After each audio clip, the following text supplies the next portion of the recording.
Welcome to Fortune Friday, an interview series where I speak with entrepreneurs about money, the lessons they've learned, relationship with, and the big dreams for their business and lifestyle. My name is Connie and I am a cash flow and business mentor. And on today's episode, I am chatting with LaVista Jones, who is a multifaceted mastermind. She's an author, speaker, community builder, certified coach, and business strategist with a message that inspires and challenges the archaic concept of work-life balance.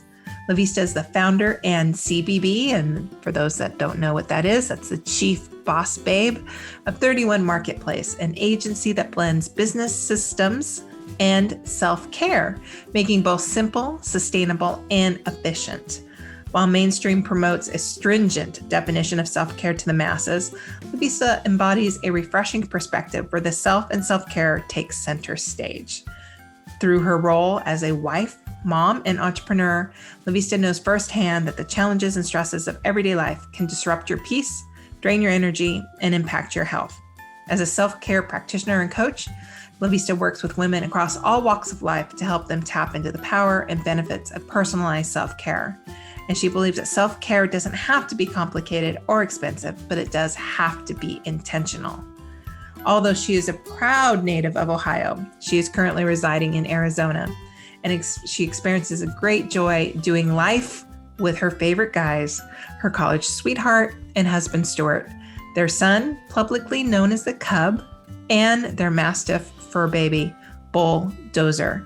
And on today's episode, she gives some great ideas of how parents can educate and show by example how to work with money for their kids. That was great. Her rock bottom moment that catapulted some great, amazing change in her business. And we talk a lot about the investments and what she does to make sure that she has consistent results from them. So I hope you enjoy our conversation today as much as I did recording it. So today, here's LaVista. Well, thank you, LaVista Jones, for joining me today on Fortune Friday. Let's get started. What is your earliest memory of money? That's a really good question, Connie. So I believe my earliest memories of money are with my dad. So seeing my dad do our budget every month.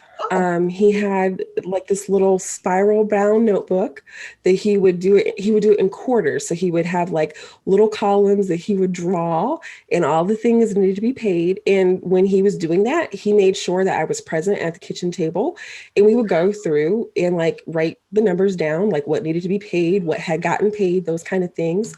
And, even taking me with him to pay things. So it's like, okay, we're going to go to the, electricity company and pay this bill. And it was like, yeah, like this is how we like keep the lights on in the house. So I've always been very aware of the household budget. Yeah. And so did you have much conversation of how money came in, or it was just more of the use of money and how it supported the family? It was more so on the how it was used and how it supported the family, more than like the focus of like how it was made. That's something my husband has always like thought was hilarious about me. I've never known what anybody does. Like he'll be like, "Oh, that's your cousin. Like, what does she do?" And I'm like, "I don't know. She's my cousin. Like her vocation, like I'm clueless. Like it's never been important to me to know how people like got paid for stuff. It's just like, okay, like you seem to be a responsible adult, right? Like you live on the inside, you have lights, you eat. So yeah, I don't know. I don't know how he made the money. I know how we spent it, but. That's interesting. So far of the interviews I've done, you're the only one with that type of story. Because was he an entrepreneur, or did he have a job? No. He, so my dad was, he is a disabled prior vet. He had a really bad car accident when he came home from the war, and he lost his sight at 26. And so he's not been in the workforce since then. So it's interesting. Like I never grew up seeing a parent leave to go to work per se, but things happened for us. You know what I mean? Like there was always money to take care of the things we needed to take care of. Wow. Okay. Interesting. Yeah. That's so interesting. Well, there's so many about it. Again, people can do it very simply, paper to pencil. It doesn't have to be an accounting tool. Of course, that when you were a child, maybe there wasn't a computer or accounting tools that were normal We day. didn't have computer, like not personal computers in your house. Like that wasn't until I was in high school. Yeah. Right? But those things still work today. So, wow. Mm-hmm. Do your mom and do you, does Aiden get involved with that, or will your son get involved with that at some point? He's getting involved with it to a level that I think is appropriate for a 5-year-old. Yeah. So I, very similar to my dad, because I guess this is how I was raised and saw it happen. I don't have a notepad, but I have an Excel spreadsheet. Like that's literally how I handle our household budget. Like I know what's supposed to go out, what's supposed to, be coming in, where this needs to go, those kind of things. And so we're starting to implement those things with him. Like he has like a chore chart. And so he gets like, stars throughout the week, and then that gets converted into money, based like, did you do these things? And then, he'll turn in his stars, he'll get money. And then it's him having to budget it. So I should have brought it in here as a visual because it's super cute. It's like this little bank that we got. It's like, it looks like Legos, and there's 4 little blocks, and one is for saving, one is for investing, one is for giving, and one is for spending. And so whenever he basically cashes out, right, he has to put money in all of those areas. He can't just like, if he gets $5 for the week, he can't just spend $5. Mm-hmm. Like he has to put it in different places. And then he's also aware when we have like our family meetings, like he's in here, with us and going through everything. So it's just like, he's hearing those conversations. He's seeing how we talk about money. And now that he has his own, like we're having those conversations, and it's like, oh, well, I want to buy this toy at Target. And it's like, well, you can't because you bought a smoothie, right? So it's just like, you're going to have to keep taking care of the dog, and you're going to have to keep, picking up your shoes. You're going to have to keep doing that so that you can earn more money. And, he's also starting to understand, like when I'm in my office, or like my husband is in, his, photography studio, we have to spend that time there or we won't make money. And so to him, it's very simple things like, if mommy doesn't work or she doesn't make this phone call, we're not going to have money to go to the zoo. Yeah. Or we're not going to have money to go to BlackRock to get smoothies, or we're not going to get to go to Target and like walk down the toy aisle. So he's just like, okay, like he understands it's important for me to be able to be in here, do work so that we can go to the zoo.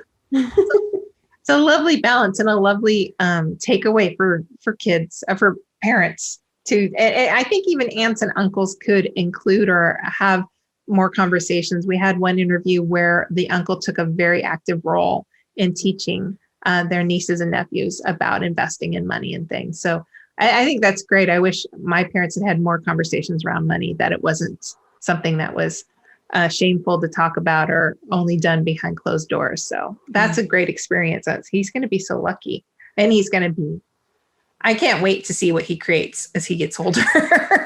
I know.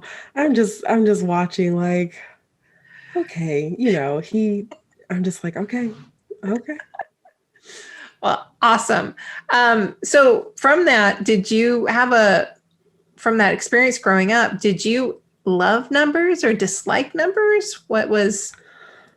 I mean, on a whole, I love numbers. I would definitely consider myself like a numbers person. Or like, I would call myself like a math nerd. And again, I think that's a foundation that I have like with my dad. Even at 40, I still call him in Ohio and we do math over the phone, literally just for fun. And so another first interview. Yeah, like I love numbers, always have, because it's one of those things like they're always true, right? If that makes sense. Yep. Like there's so many other things that there's like gray areas and this and that. You know what? 2 + 2 is 4 and will be 4 for like eternity, right? Like that will never change. It's always constant. And so, yeah, I'm a big numbers person. Love them.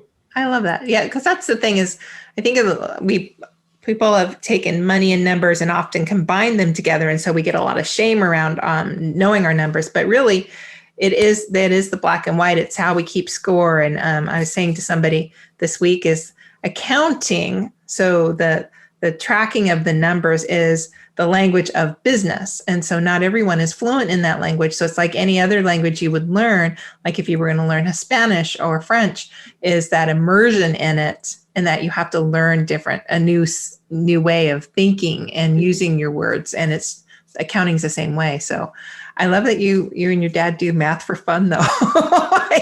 I know we are math nerds. Like Stuart and I, we had long before like we had Aiden, we determined that like when it came to school, like I would be like the math science person and he would totally be like the words person. Because like if you took like our scores for like our SATs, it would be a perfect test score on either end, right? So he is the word person. I am the math person, like all day long. Nice. Mm-hmm.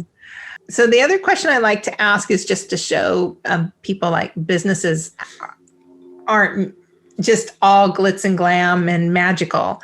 Most businesses will have some type of rock bottom moment, and it's the critical part of the business that kind of skyrockets us to the next level or helps us grow into that next phase. And so, would you be willing to share what maybe your rock bottom moment was in your business?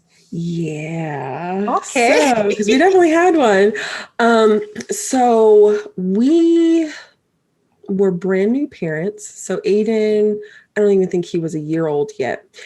And we were just overstretched a bit, in our budget. My business really was not bringing in the revenue that I was projecting like that it should.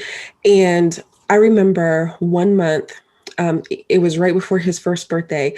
We literally were like in our piggy bank, like counting out the change that we needed to go and make a deposit in the bank so that our mortgage payment would go through. Wow. And I remember like, I don't want to live life like this. Like, this is not like what we have worked for, right? Like, this is not the path that we have chosen, for our family. And I remembered that I had a conversation with my dear friend, Dr. Nadia Brown, who's a really great, she's really great with like packaging and like having like sales conversations. And I was like, look, I need some help.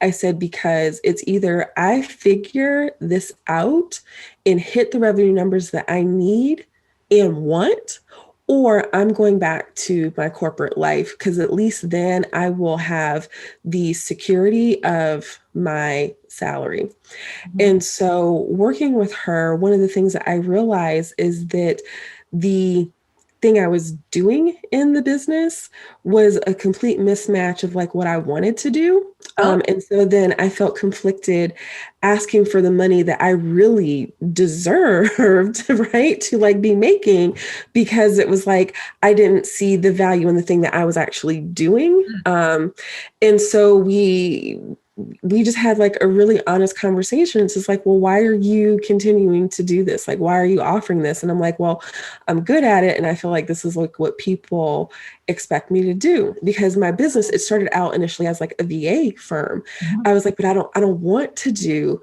VA work, right? Like, I'm much better at the strategy and seeing the big picture. And hey, here's like where the moving pieces need to be and those kind of things. But somebody that's hiring me at a VA rate, they're not willing to pay me for the strategy like that I bring to the table, even though I'm doing those things, right? And so that's where the conflict came, because it was like, well, I can't ask them for like this kind of money when like this is the work that I'm saying that I'm doing. And so then it was just like, oh, well, we can let this go and then I can focus on the thing that I really want to do. And it was a game changer for the business. Like, I hit, revenue target, and then like I set another one, and then I hit it, and it just kept getting bigger and bigger and sustainable, because it was just like, oh, I don't have to do this. Like, I can actually do what I want, still command the money that I'm asking for, and take care of my family the way that I want to. So yeah, that was like a game changer for us. Wow. So counting pennies. Oh my gosh. Yeah. How long had you been in business when that happened?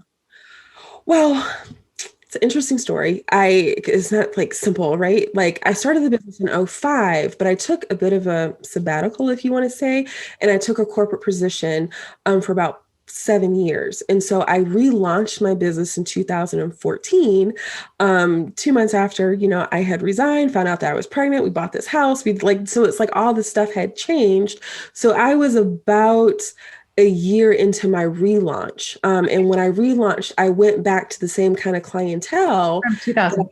had from 2005, Yeah. where I really had honed like, those the strategy and like that creative like problem solving had always been there, had always been part of the business, but it was definitely stretched and used and grown in my corporate position. And instead of positioning myself and leveraging that experience, I went back to what was comfortable and like what people knew me for, Mhm. instead of saying, hey, like now I'm taking all this additional experience that I have used in corporate America to, support my private clients. Like I hadn't put those two things together yet. And it was a huge struggle. Yeah. And it's common. I don't think businesses realize that, but there will be a natural shift. It normally happens years 5 to 7, but it's where that confidence is. You figured out how to work with clients. You figured out how to find clients. And you fine tune how you serve clients. And then there's going to be a level up of what you do. It may still stay around in that task oriented area of VA or bookkeeper for myself, but we're going to look at it a little differently. We're going to have more experience under our belt. So that's an interesting natural change for businesses. Yeah. So now things are going okay. Oh, yeah. Things are going great. Things are great. Yeah. I feel like as the business owner, I feel like my mind is like blown like every month, like, wow, like we did that. Like, that's amazing. And not just like from a revenue, like we're like making revenue that I didn't even foresee that we could make. But also seeing the transformation that's happening for my clients. And it's just like, yeah, like we're in a really like sweet spot right now. Nice.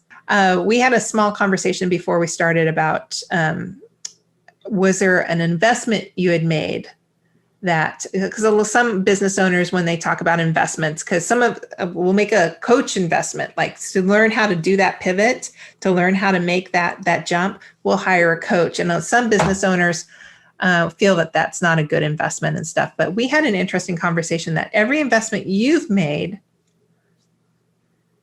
you've had great results with. I have.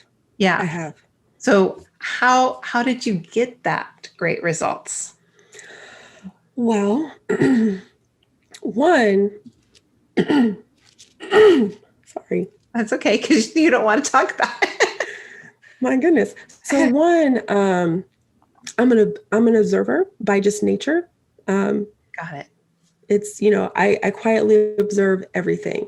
And so before like I take action, even though my husband thinks that a lot of it is impulsive, like I've been like eyeing stuff like behind the scenes, right, for a while, and watching it and seeing results that people are getting, like doing a certain thing or like working with a certain person.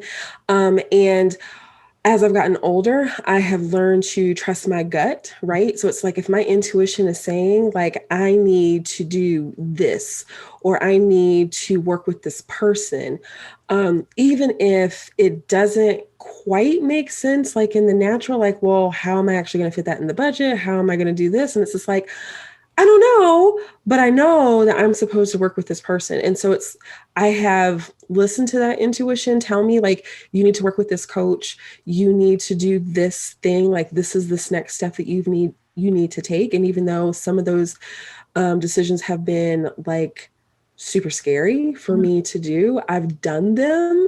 And they have always worked out for my benefit. So I feel like I have gotten way more out of them than I even, put into them. And I also went into each of those choices, like willing to do the work of whatever they told me to do. Right. And it's like, okay, well, you need to do this. And I'm like, okay, like I'm here for a reason. So if you're telling me to do this, this is what I'm going to do. Yeah. But again, it's not like blind faith per se, because I've already seen them do stuff with other people. But so the two coaches that I have currently and have worked with over the past couple of years, like I love them. And I think that the support that they have given me is like invaluable. Mm-hmm. I love that piece because I see a lot of people when I work with people on the other side of like businesses trying to find the revenue or find the money to pay for a coach. I'm always asking them, well, what's your bandwidth of, are you going to play all out? Are you going to be able to show up for all the meetings and go to well, at the time, this was pre-COVID, we would actually go to masterminds and meet with them. But if you don't have the bandwidth to like play all out and really devote to that, because if you're in pure hustle mode and you're only willing to listen and like absorb us, just by this much, you're not going to benefit from it. And you're going to think that it was a bad investment and you're going to be tainted on what you would look at next. But yeah, we got to play out full out. That's how I make decisions too. But I love the piece about the observer and the research. I don't think enough people do that piece of it. But you're a natural observer. So that is a skill that people can work on to build that observer-ness in them. I don't like research. I'm learning that it's something we have to do on the lot. But so awesome. So so you got two coaches. Mm-hmm. People are probably like, wow, you have two coaches. Do you have other business team members that support you as well? Like in the actual business? Mm-hmm. Yeah. So I have my executive assistant and she is amazing. And, having her here is one of the reasons that I can pull away from the business when I need to. This, the month that this is being recorded, it's my birthday month. And I have done quite a bit, and have done some traveling, and nothing stopped just because I was gone. Right. And I feel like that is the goal, or at least should be the goal of like every entrepreneur. Like you shouldn't have to be the person that's like doing all of the things to like make the business run. Right. So having her here is it's great. Recently started working and partnering with a VA firm because the nature of the work that I do, my clients still need to be supported. Like they still need to have somebody in the trenches in their business, helping them with the day-to-day stuff. I am just very clear that's not me. But it doesn't mean that my clients don't still need that. So, having a VA firm that is now fully able to support those clients in that way so that we can just kind of help them like full circle with like everything that we're doing, like the strategy, the implementation, and like the ongoing like maintenance of, the systems for their business. I also have somebody that is helping me with the process mapping.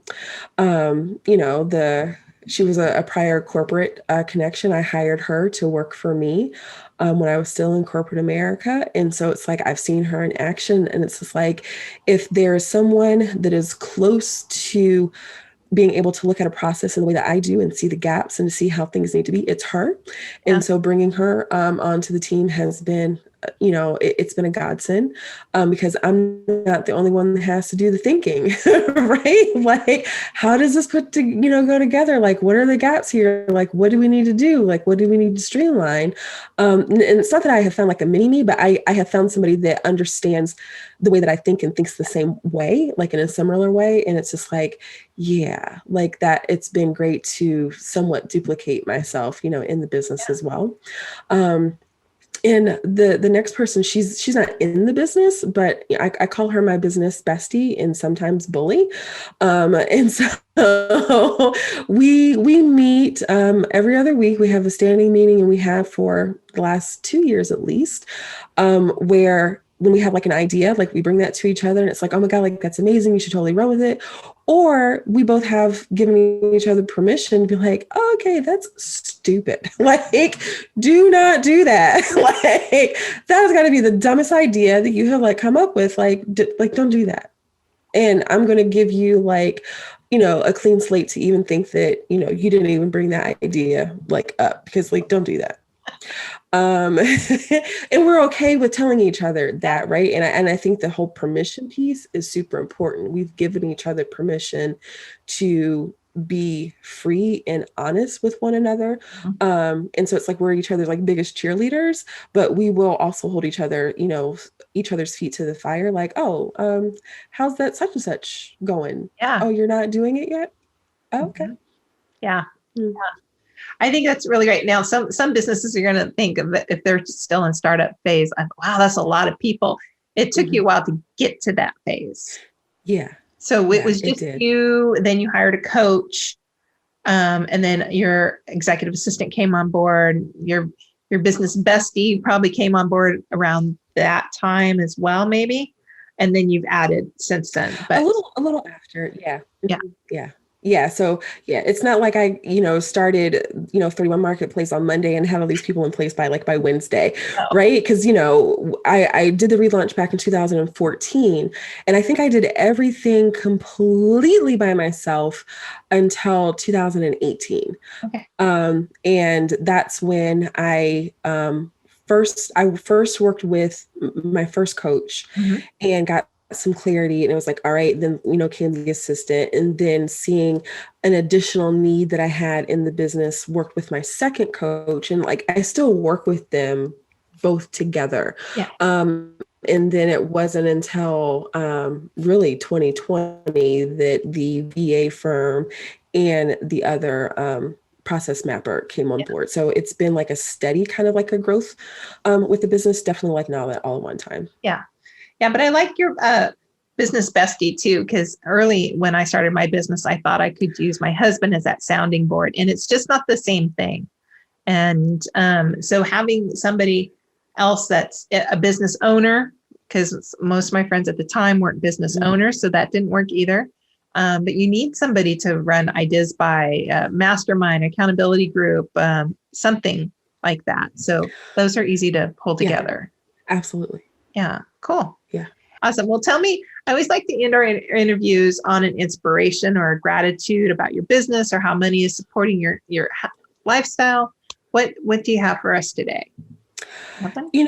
I think that I am most thankful for my business because it allows me to show up as the mom that I've always wanted to be. So like, as far as I can remember, like even as a kid, I've always wanted to be a mother, always. And I always wanted to be, well, I can't say always wanted to be married. I wanted to be married for a long time too. I've always wanted to be a mother. And so like, I knew that those two things were going to be part of like my future. What I didn't see was the business. I just thought, I would just have a job or, build a career somewhere, or, be a house, like however that was going to play out. Like I never had really given a lot of thought to it, but I never saw a business that this is this thing that like I have created from nothing and in doing it. And so it has afforded me that freedom and the resources to be able to take, time off and just, be with my son if he's been sick and, not having to like ask somebody like, hey, can I stay home with my kid today? Because like, he's not feeling well. It's just, I'm staying home with my kid today. And, we'll let like, whoever needs to know, like, hey, I need to like shift meetings, like whatever. And just having that freedom with my time, being able to go and volunteer for PTO or be in his class or be the class mom and bring in the snack or, do those kind of things. Let's go, for a walk around the neighborhood just on a whim because we want to, because somebody is not going to come looking for like, hey, like, where's Lovisa? She's not back from her break yet. Because, I've worn those corporate restrictions and, it's not the same. It's not the same life that I know that I would have had if I, had still been there. So the freedom that has given me to really like enjoy and live the life, my family that I've always wanted, and the resources to be able to take care of them. Right. That I'm grateful for it every single day. Yeah, that's such a beautiful, Yeah. thank you for that. That's so beautiful because freedom to some people is money, but you're able to, it's both. The business itself, the entity of the business is providing for your household and your lifestyle and giving you that time freedom because you're able now to leverage your time so that you can be there for your family and creating that based on what you wanted, not what the clients wanted, but what you wanted for that. So beautiful. Well, I know that you are a magician at what you do, and you have a free report that I think people should have, because when I was starting out, it didn't really pay, when you're starting out and you're in the hustle mode, we don't really pay attention to our automation and our systems. It's only when we go to hire somebody or we're trying to leverage our time that systems come into play. And so a lot of times things have to be revamped and we don't always know what's broken. But you have a new report called System, when your systems are Systems faux pas. Faux pas. Okay. Tell us the listeners about what that is. Yeah, so it's a free download. And so I identify what I call like system faux pas that I've seen with a lot of my clients over the years. And not only just, identifying the problem, but, hey, here are some quick fixes that you can put in place like today, or that you need to put in place today, even if you didn't know that this was an issue, that will help you help like the professional look of like your overall business and how, like your clients are able to interact with you by doing like these little tweaks, because a lot of times like we don't know like what we don't know. And so it's like, you don't know that there's an easier way or that there's a way to automate this particular part of your business so that you're not spending this amount of time doing it and like tied to a computer or tied to your email or doing those kind of things. So I think it's a really great resource for business owners that are really like in any phase. Like I have worked with startups that are really just like, they are like, I want to have like a solid foundation to build, but I also have like worked with clients that have been doing their thing for like 20 plus years. And it's like,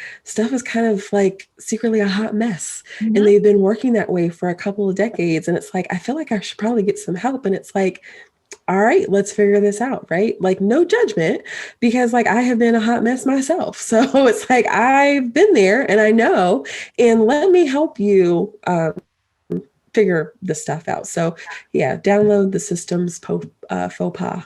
Okay. And that's on your website, which is what? It is. 31 Marketplace? LaVistaJones.com. LaVistaJones.com. And we'll put it in the notes afterwards. So, well, thank you, LaVista, for joining me for the conversation today. This is, again, so many firsts on this interview that I can't believe, but it's great. It's great that parents can learn a new way of having a conversation of money and demonstrating that for their kids, and that how businesses help families have the life they really want with that freedom. And I'm so happy you shared your story with us. Thank you. Thank you. It was so fun to be here. Awesome. Well, until next time, everyone, we'll see you on the next Fortune Friday interview. Thank you.